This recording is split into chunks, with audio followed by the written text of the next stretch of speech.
Morning, I found the envelope on my kitchen counter. I almost didn't open it. I remember standing there in my robe, coffee in one hand, reading glasses pushed up on my forehead the way my daughter always said made me look like a confused librarian. The envelope had my name on it. Josephine, handwritten, my own daughter's handwriting. I set down my coffee. Something in my stomach shifted. That was a Tuesday in October, 2 years after my husband passed. 2 years after the ground fell out from under everything I thought I knew about my family. I should back up. My husband, Franklin, built Calloway Realty from a folding table in our garage in Shreveport, Louisiana. This was 1987. We had $43 in a joint checking account, a used fax machine, and more stubbornness than sense. I was 31 years old. Franklin was 34. We didn't know what we were doing, but we worked like we did, and eventually, the world believed us. By the time Franklin had his first stroke in 2019, Calloway Realty was the largest independent real estate brokerage in Northwest Louisiana. 42 agents, 3 offices, a commercial division I had personally built from scratch starting in 2003, after I got my commercial broker's license at 47 years old while raising 2 kids, and keeping the books and making sure Franklin remembered to eat lunch. I want you to understand something. I am not telling you this to brag. I'm telling you this because what happened next only makes sense if you understand what I put into that company. It wasn't just a job. It was the thing I gave my life to, alongside my marriage and my children. It was the 4th member of our family. Franklin passed in March of 2021. Pancreatic cancer, 4 months from diagnosis to the end. I held his hand on a Wednesday morning when the dogwoods were just starting to bloom, and then I sat in a parking lot for 2 hours because I could not figure out where to drive. We had a trust. Franklin and I had been careful about that. Our estate attorney, a man named Howard, who'd been our lawyer since 1994, had helped us set everything up years before. The trust named me as the primary trustee and beneficiary. Our 2 children, our son Mitchell and our daughter Renata, were secondary beneficiaries, equal shares upon my passing or incapacitation. I want you to remember that word, incapacitation. In the months after Franklin died, I threw myself back into the business. People thought I was grieving by working, and maybe I was, but I also genuinely needed to be there. The company needed steadying. Some of our senior agents were nervous. Commercial real estate in 2021 was volatile. The pandemic had scrambled everything.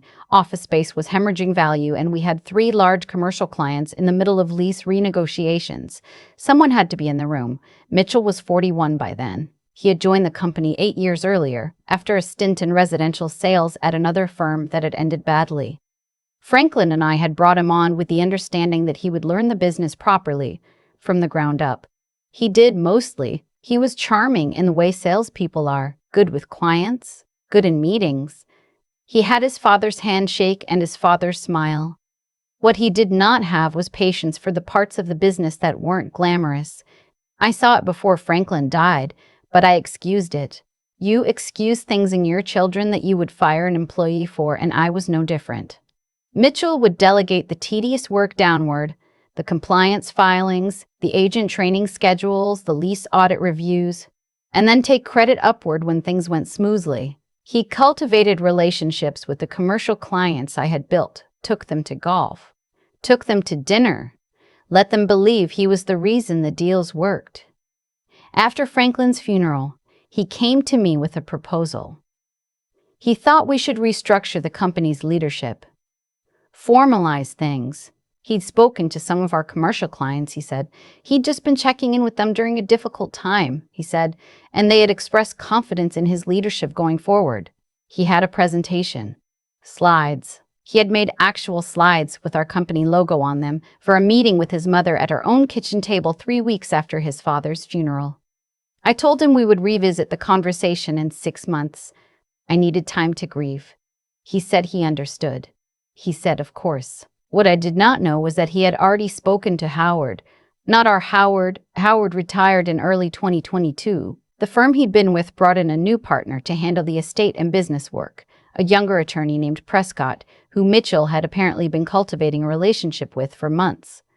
I found this out later. At the time, all I knew was that Prescott started appearing in conversations without my having initiated his involvement. The restructuring Mitchell proposed would have made him managing partner and CEO, with me retained as a senior advisor. A title with no voting rights on major business decisions, no operational authority, and a reduced ownership stake that would be bought out over 7 years at a fixed valuation that I later had an independent appraiser confirm was about 40% below what my interest was actually worth.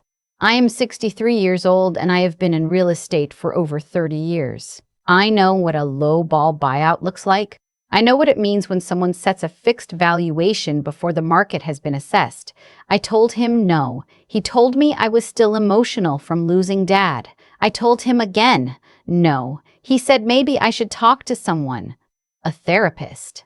And this is the part I will never forget, the part that sat in my chest like a coal for months. He said maybe I should talk to Dr. Hargrove about whether the stress was affecting my judgment. Dr. Hargrove was my cardiologist. I had a minor arrhythmia, completely managed, had been managed for 6 years without incident. Mitchell knew about it because I was his mother and I had been honest with my children about my health. He used it. He used my health to suggest I was not competent to make decisions about my own competence. I sat with that for a very long time. I said nothing. I smiled the way you smile when someone says something so ugly that your face doesn't know what else to do. I said I needed to think about everything, and I would be in touch. And then I called my friend Dolores, who has been my best friend since we were both 32 and complaining about husbands at a real estate conference in Baton Rouge, and I told her everything. Dolores listened to the whole thing without interrupting, which is one of the reasons I have kept her close for 30 years. When I finished, she said, "Joe, you need to document everything, starting now." I did. I hired my own attorney, a woman in Shreveport named Patricia, who specialized in business disputes and estate litigation. Patricia had short gray hair and a voice like a closing argument, and the first thing she did was request a full accounting of the trust assets and the company's books for the past 3 years. What came back took my breath away. Mitchell had been drawing a business development expense account that had never been formally authorized by the board, which, per our trust documents, required my signature. The account totaled just over $214,000 over 4 years. Golf memberships, client entertainment, a trip to Scottsdale he had categorized as a conference, 2 years of what appeared to be personal car lease payments run through a company credit card. He had also, without my knowledge, approached 2 of our largest commercial clients and represented himself as the decision-maker on several lease renewals, committing the company to terms I had not reviewed. Patricia said, "You have grounds for breach of fiduciary duty. You also may want to consider what you'd like to do with this company going forward." I went home that night and sat in the kitchen Franklin and I had renovated in 2009. With the yellow walls I had picked out and the farmhouse sink he had complained about and then loved, and I thought about what I actually wanted. I did not want to destroy my son. He was still my son. But I was done pretending that what he had done was acceptable, and I was done letting him believe that my grief made me manageable. I decided I was leaving, not the company, the city. I had family in Nashville. My sister Bertie had been asking me to move closer for years. Nashville's commercial real estate market was booming, and I had contacts there from 20 years of regional industry conferences. I gave myself 90 days to plan. I did not tell Mitchell. I began reaching out to contacts in Nashville quietly, through Dolores, who knew everyone. I took 2 trips up there that I described to Mitchell as personal travel. I met with a commercial real estate group that was looking for a senior partner with my specific background in mid-market commercial leasing. I brought my book of business, my clients, my relationships, my 30 years of institutional knowledge that did not belong to Calloway Realty and never had. 3 of our commercial clients in Louisiana told me, privately, that they would prefer to continue working with me regardless of where I was located. One of them told me Mitchell had been pressuring them to sign long-term agreements at below market rates, apparently in a hurry to lock in revenue before I could contest the restructuring. They were not happy about it. I retained Patricia to formally contest the unauthorized expense account and to protect my interests under the trust. I also engaged a forensic accountant to document everything. The week before I left, I called Mitchell into my office at the Shreveport headquarters. I sat behind my desk, Franklin's old desk, dark walnut, 400 pounds, the most solid thing in the room. And I placed a folder in front of him. "I think you should look at this," I said. He looked. I watched the color leave his face page by page. I told him Patricia would be in touch with Prescott about the expense account restitution and the trust valuation dispute. I told him I was not filing criminal charges at this time, and that decision was contingent on his full cooperation with the accounting review. I told him that I was leaving the company in his hands and that I hoped he would take better care of it than he had been. He started to say something about my health, about stress, about how he was just trying to protect me. I stood up. "Mitchell," I said, "I built this company. I know every agent in it by name. I know every client relationship. I know every lease we've signed in the last 20 years. I am not confused. I am not emotional in a way that impairs my judgment.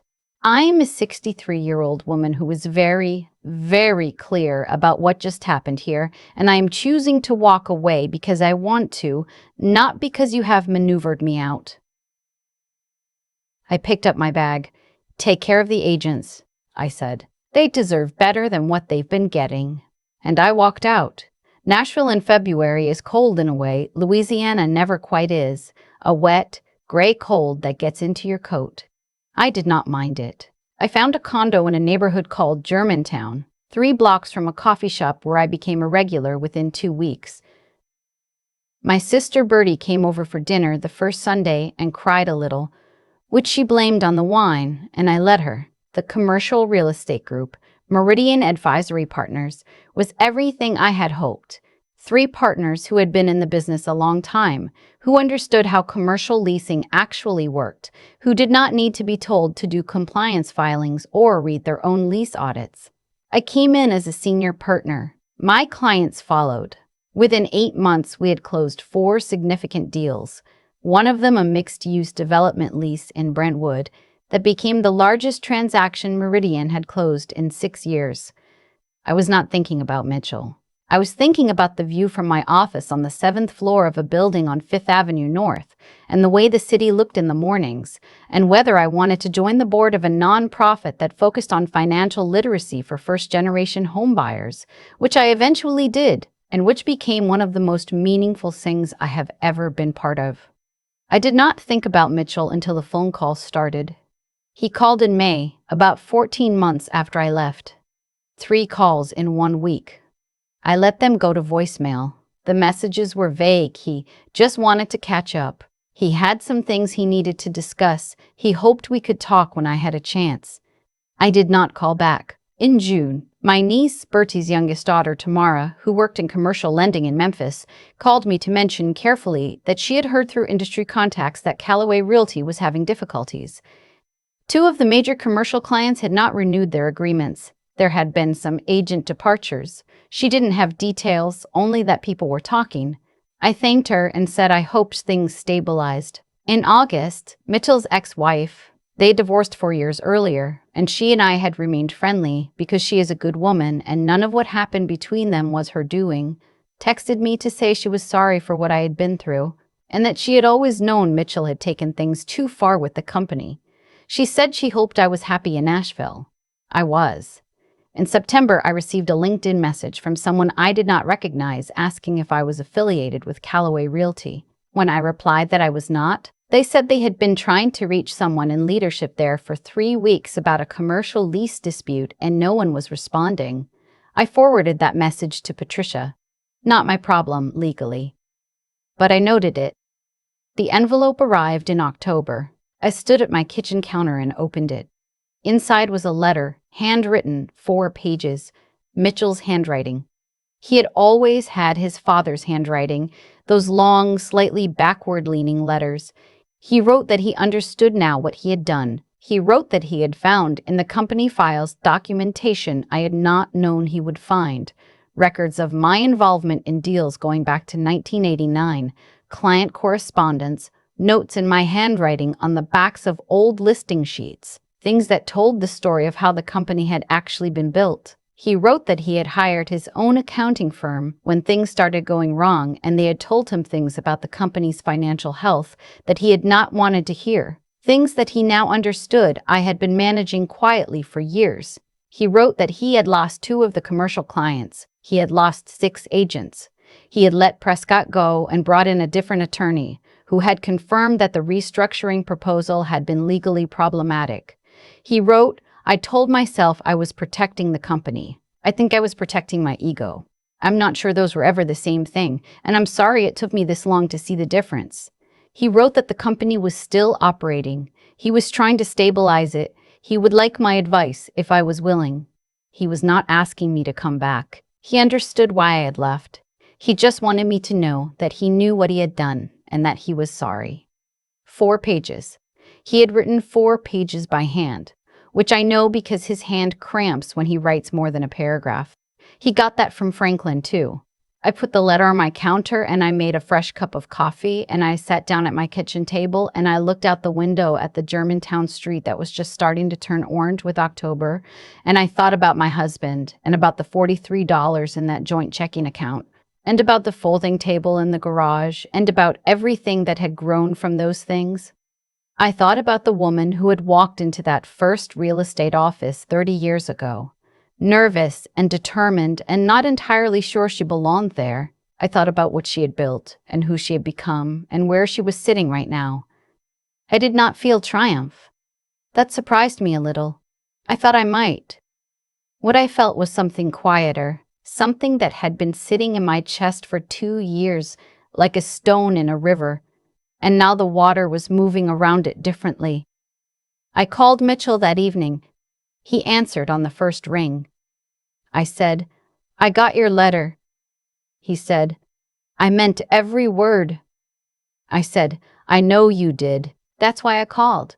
We talked for 2 hours. I did not offer to come back. I told him about Meridian, about Nashville, about the nonprofit board, about the view from my office. He asked careful questions. He sounded, for the first time in a long time, like the boy he had been before he convinced himself that ambition required someone else to diminish. I told him I would answer his questions about the company when I had time, not as a consultant, not for money, just as his mother who knew the business. We could figure out the boundaries as we went. If he did something again that crossed a line, the conversation would end. He said, "That's fair, more than fair." I said, "Your father built that company, Mitchell. And I built it, and you belong to both of us, even when you forget it. Don't forget it again." He said he wouldn't. I don't know yet whether to believe him. Maybe that's the honest answer. Maybe that's what forgiveness actually looks like when you're 63, and you stop pretending that love makes things simple. What I know is this. I am sitting in a city I chose for myself, in a condo I decorated the way I wanted, doing work that makes me proud, with a sister 3 miles away and a best friend who answers the phone on the first ring, and a view from my office that still surprises me some mornings. I am not the woman who sat in a parking lot and couldn't figure out where to drive. I know exactly where I'm going. Now let me ask you something, and I want you to think about it honestly. If your own child used your health against you to take what you built, would you have picked up the phone? Would you forgive them, or would you let them carry it alone? Tell me in the comments. I read every single one. And wherever you're watching from today, whether it's a Tuesday morning in Nashville or a Sunday night somewhere I've never been, thank you for being here. Subscribe if you're new. There are more stories coming, and I think you're going to want to hear them. I've been sitting with this story for a while now, trying to figure out what the honest version of the lesson is. Not the tidy version. Not the one that wraps up clean and makes everyone feel good on their way to bed. The real one. Here's what I actually believe. After everything that happened with Mitchell and the company and the 2 years I spent rebuilding in a city I chose entirely for myself, the most dangerous thing a person can do is confuse loyalty with silence. I stayed quiet about things I saw in Mitchell for years. I called it patience. I called it giving him room to grow. But there's a version of patience that's really just avoidance dressed up in a kinder name, and I was practicing that version for a long time. What Mitchell did, using my health, my arrhythmia, something I had trusted him with as my son. That was not an accident of ambition. That was a choice, and choices like that don't come out of nowhere. They grow slowly, in the space between what someone gets away with and what someone is finally held accountable for. I had been part of creating that space, and I had to be honest with myself about that, even when it was uncomfortable. But here's the other thing I learned. The one I didn't expect. Walking away was not giving up. I spent so many years believing that the company was the proof of what I was worth, that if I left, I was letting someone take something from me. What I found in Nashville was that I had been carrying the valuable part with me the whole time. The knowledge, the relationships. The 30 years of knowing how to read a deal and a room and a person. None of that lived in the Shreveport office. It lived in me. Mitchell could restructure the titles and change the org chart all he wanted. He couldn't restructure what I actually knew. That's the thing about people who try to diminish you by controlling the structure around you. They are betting that you believe the structure is the point. The moment you stop believing that, they have nothing. Dolores told me to document everything, and she was right. But the more important thing she gave me was a reminder that I was still thinking clearly. That's what I needed someone to say out loud. When Mitchell questioned my judgment, some small part of me wondered, the way you always wonder when someone you love says something cruel, is there any truth in it? There wasn't. But I needed to sit with that question long enough to answer it from the inside, not just dismiss it. Integrity isn't something you perform for other people. It's the thing you do with the folder on the desk, and the 2-hour phone call, and the decision not to destroy your son, even when you have every legal tool to do it. Patricia told me I had grounds for more. I chose what I chose because of who I am, not because of what Mitchell deserved. That's the only version of strength I know how to respect anymore. The kind that knows what it could do and decides what it should do instead. Mitchell has to live with what he did. I don't. That's not a punishment I arranged for him. It's just how actions work over time in the life of a person who has to look at themselves every morning. I picked up the phone because he was still my son, and because I was done carrying the weight of an ending I hadn't chosen. Not for him. For me. That's the whole truth of it.